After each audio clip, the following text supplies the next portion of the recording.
اب یہ آپ نے تھوڑا سا ذہن میں رکھنا کہ ان کو اپنا حلیف بنایا تھا بنو مخزوم قبیلہ نے، اور عرب میں یہ رواج تھا کہ اگر کوئی باہر سے آیا شخص اس کو کوئی قبیلہ اپنا حلیف بنا لیتا تو وہ جو مرضی جرم کرے، اس قبیلے کے لوگ تو اس کو کچھ کہہ سکتے تھے، دوسرے قبیلے کے لوگ اس کو کچھ کہہ نہیں سکتے تھے۔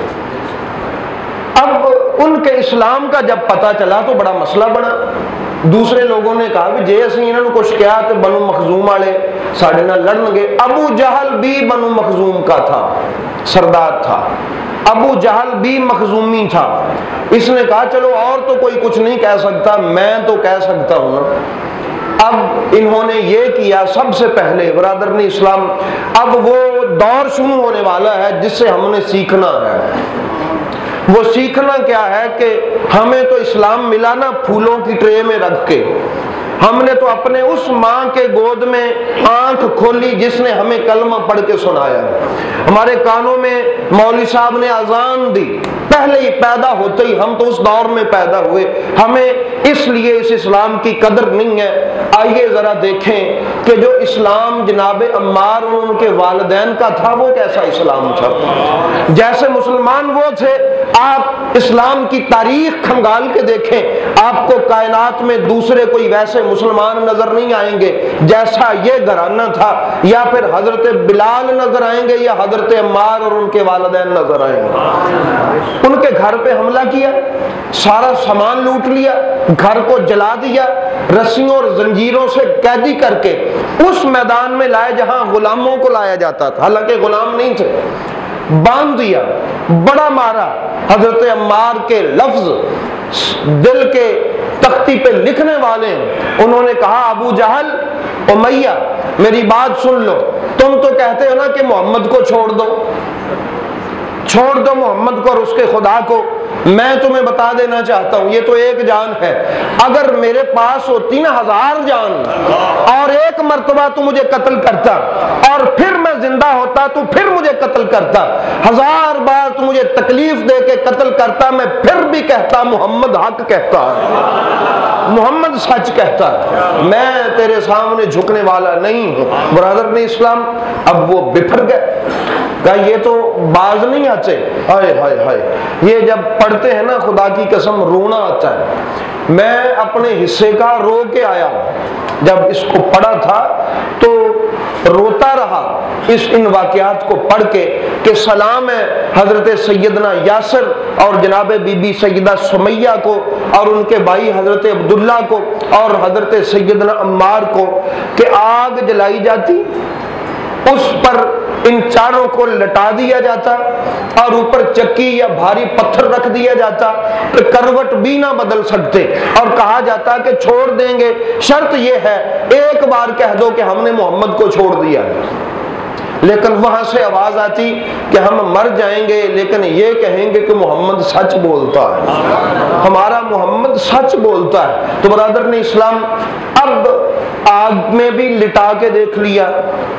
اب کیا کیا کہ کافی سارے جانوروں کی کھالوں کی بڑی مشقیں بنائی تھی، ایسی مشق جس میں انسان پورا آ سکے، اس سے بھی بڑی، اس میں پانی بھرتے، آگ سے اٹھا کے وہ جو زخم ہوتے ان زخموں کے باوجود ان کو پکڑتے، پانی سے مشق بھری ہوئی اس میں ڈال کے اوپر سے بند کر دیتے، جب وہ تڑپتے تڑپتے پانی اندر جا کے بے ہوش ہوتا تو کھول دیتے، زخموں کی حالت میں پانی کے اندر ڈالتے، پانی سے نکالتے، جب ہوش آتا تو پوچھتے اب بتاؤ یہ پوری فیملی حضرت عمار، حضرت یاسر، جناب سیدہ سمیہ اور ان کے بھائی عبداللہ، اندازہ کریں، اور پھر وہ کہتے کہ نہیں اللہ ایک ہے اور محمد اس کا سچا رسول، پھر پکڑتے، پھر آگ پہ لٹاتے۔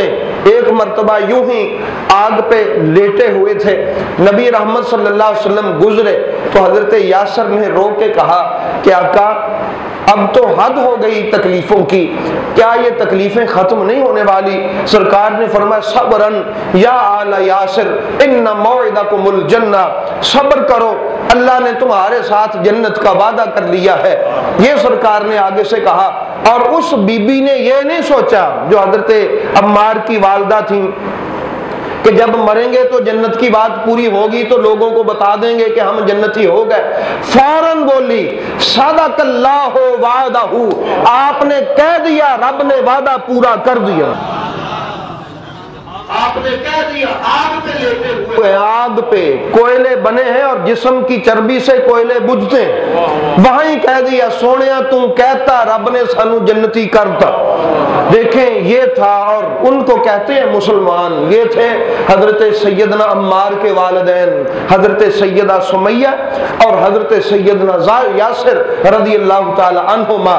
بہرحال برادران اسلام، نبی کریم صلی اللہ علیہ وسلم ان کے لیے جنت کی بشارت دے گئے، اور حضرت عمار کی والدہ کو ان کے خامد ان کے دونوں بیٹوں کے سامنے اس ٹانگ کو اور اس ٹانگ کو باندھ کے ایک اونٹ کو ادھر دوڑا دیا، دوسرے کو ادھر دوڑا دیا، زندہ دو لخت کر دیا، اور ان کی زبان پہ لفظ سے محمد سچا ہے، میرا پاک محمد سچا ہے۔ تو برادران اسلام، کیا یہ اسلام کی پہلی شہیدہ تھیں؟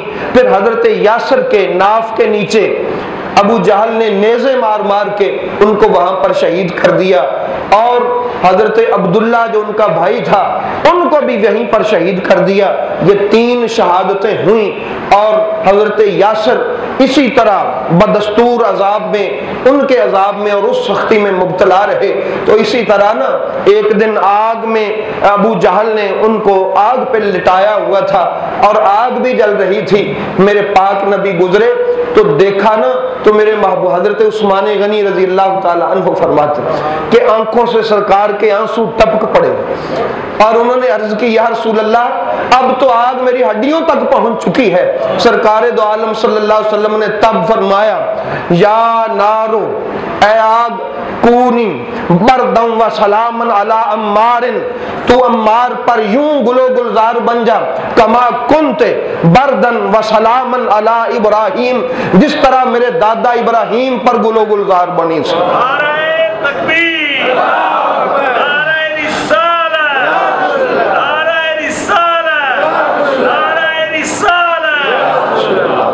تو اب یہ حالت تھی، تو تب سے سرکار نے آگ کو حکم دے دیا۔ دیکھیں میرے نبی کا اختیار بھی دیکھیں، سرکار نے ایک بار فرمایا تھا کہ صبر کرو، دوسری بار غلام نے رو کے عرض کیا حضور اب تو ہڈیوں تک آگ پہنچ گئی، چربی بھی جل گئی، گوشت بھی جل گیا، اب تو ہڈیاں جلنے لگی ہیں۔ سرکار نے تب کہا یا نارو کونی بردم و سلامن علی عمار کما کنت بردم و سلامن علی ابراہیم، جس طرح ان پر گلو گلزار ہوئی تھی، ٹھنڈی اور سلامتی والی ہوئی تھی، اسی طرح ٹھنڈی اور سلامتی والی میرے اس غلام پر بھی ہو جائے۔ تو تب آگ کے انگاروں پر بڑے مزے سے لیٹے، اور اس کے بعد ایک مرتبہ ابو جہل نے آگ جلائی اور اس میں کھڑا کر دیا، بند کر دیا، قید کر کے آگ جلا دی۔ ابو جہل آیا تو بڑے مزے سے آگ میں موج سے بیٹھے، انہوں نے کہا یہ کیا بات ہوئی، آج تو جل نہیں رہا؟ فرمایا جلوں گا بھی نہیں، میرے پاک محمد نے جس کا تو دشمن ہے آگ کو حکم کر دیا آج کے بعد میرے غلام کو جلانا نہیں ہے۔ اس آگ کی جرت کیا ہے کہ یہ مجھے جلا سکے؟ نہ دنیا میں نہ آخرت میں، مجھے میرے نبی نے آگ سے آزاد کر دیا ہے۔ تو اب ابو جہل جب جانے لگا حیران تھا۔ یہ ایک روایت ہے، عام طور پہ بڑا مشکل ہے اس کا ملنا، لیکن موجود ہے یہ کہ ابو جہل کی انگوٹھی نے اس کی انگلی کو دبانا شروع کیا، اس کے لباس نے اس کے جسم کو دبانا شروع کیا۔ اب چیخا، اس نے حضرت عمار سے کہا کہ میں نے بڑی کوشش کی ہے، میں اس تکلیف میں مجھے پتا ہے کہ یہ جو میں تیرے نبی کا مخالف نا اس وجہ سے یہ اتار۔ حضرت عمار کو نکالا، انہوں نے انگوٹھی اتاری تو آرام سے اتر گیا، لباس اتارا تو آرام سے اتر گیا۔ تو برادران اسلام، اب اس نے کہا کہ اگر یہ واقعہ میری برادری کو پتا چلے کہ محمد صلی اللہ علیہ وسلم کو نہیں مانا تھا تو یہ سزا ملی تو لوگ مسلمان ہوں گے۔ میں تمہیں اس بات سے خبردار کرتا ہوں آج ہی مکہ چھوڑ کے چلا جا، میرا یہ راز فاش نہ کرنا ورنہ قتل کروا دوں گا تجھے۔ حضرت عمار گئے نبی پاک صلی اللہ علیہ وسلم کے پاس، سرکار نے فرمایا عمار حبشہ چلا گیا۔ حضرت عمار ہجرت کر کے حبشہ چلے گئے. وہاں سے ہی پتہ چلا کہ میرے نبی مدینے تشریف لے تو سرکار مدینہ شریف آ گئے حضرت عمار. تو برادر نے اسلام نبی رحمت صلی اللہ علیہ وسلم کے ساتھ رہے.